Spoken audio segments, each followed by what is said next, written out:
Coucou les amis, j'espère que vous allez bien. Aujourd'hui, moi, j'en avais un petit peu marre de l'orage. Alors vous savez ce que j'ai fait?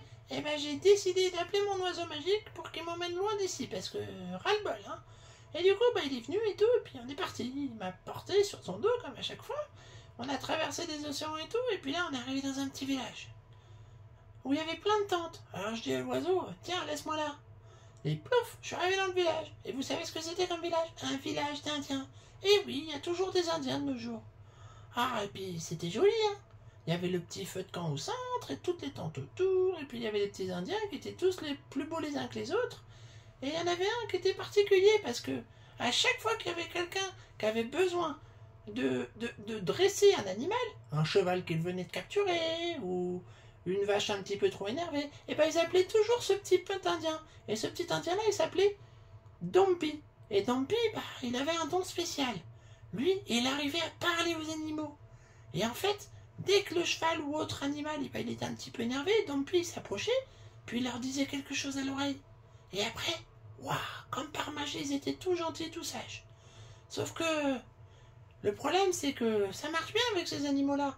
Mais en même temps, je comprends qu'ils avaient peur, les animaux, parce qu'en fait, tous les soirs, il y a un loup, ou plusieurs, qui viennent dans le village et qui viennent embêter les animaux. Ils s'attaquent aux lapins, aux poules, alors forcément, ça les énerve. Alors heureusement, Dompi, il est là pour les calmer un petit peu, mais bon, et à chaque fois, ils ont peur et ils s'énervent de nouveau un petit peu de temps en temps.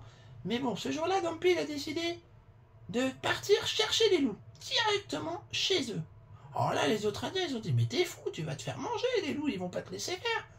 Et Dompi dit, non, t'inquiète, moi, vous me connaissez, je sais parler aux animaux, alors laissez-moi essayer. Alors Dompi prend son cheval, tac, il galope, il galope, il galope, et moi je lui dis, je peux venir avec toi? Alors oui, il m'emmène avec lui. Bon, forcément, je suis content, parce que moi je fais du cheval avec un Indien, ça m'est jamais arrivé.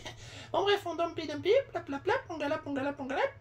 Et puis on arrive dans une petite forêt un peu plus loin, là. Puis on entend des petits bruits et tout, on se dit, ouais, ça doit être par là. Et moi je dis, attends, je connais bien la forêt, je vais t'aider à trouver leur repère.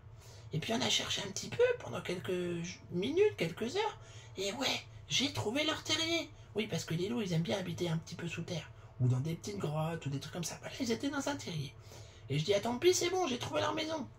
Alors Dompi s'approche gentiment et tout. Les loups, ils s'étaient cachés dans le truc, parce qu'ils voulaient pas se montrer, parce que les loups, ils ont un petit peu peur des humains quand même. Mais Dompi, il va les voir et leur dit, hé, les loups, venez me voir, je veux pas vous faire de mal et tout. Et bizarrement, il y a un loup qui sort. Oh, j'y crois pas mes oreilles. Un loup sauvage. Direct, Dompi lui parle, il vient. Il s'approche et tout. Je dis attention, hein, te fais pas mordre. Dompi dit t'inquiète, regarde. Et puis Dompi, il s'approche encore et tout. Commence à lui faire une petite caresse et tout. Ouah, la chance, caresser un loup, c'est trop bien. J'aurais trop aimé, moi. Mais bon, le problème, c'est que moi, si je caresse un loup, je risque de me faire un petit peu croquer. Bon, bref. Du coup, Dompi discute avec le loup. Je sais pas trop ce qu'ils disent et tout. Puis, le loup, il retourne dans son terrier. Bon, puis Dompi rentre chez lui avec moi. Je dis alors Dompi, tu lui as dit quoi au loup? Et Dompi voulait rien me dire. Donc bon, tant pis. Et puis on est rentré au village et puis le soir, on a surveillé pour pas que les loups approchent. Et comme par magie, enfin, c'est grâce à Dompi, les loups ils sont pas venus ce jour-là. Alors moi j'ai dit mais qu'est-ce que t'as dit?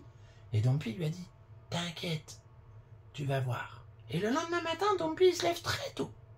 Très très très très tôt. Et puis il prend son arc, et tac, il tire des flèches sur des petits animaux sauvages. Comme un renard, comme un petit lapin qui traînait dans la forêt. Et qu'est-ce qu'il fait? Il va pas les emmener au village, non, il les apporte aux loups.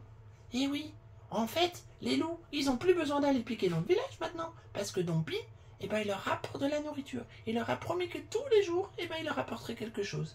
Et il a respecté sa promesse. Comme ça, les loups, ils sont restés chez eux bien en sécurité, et les Indiens, ils étaient plus embêtés par les petits loups.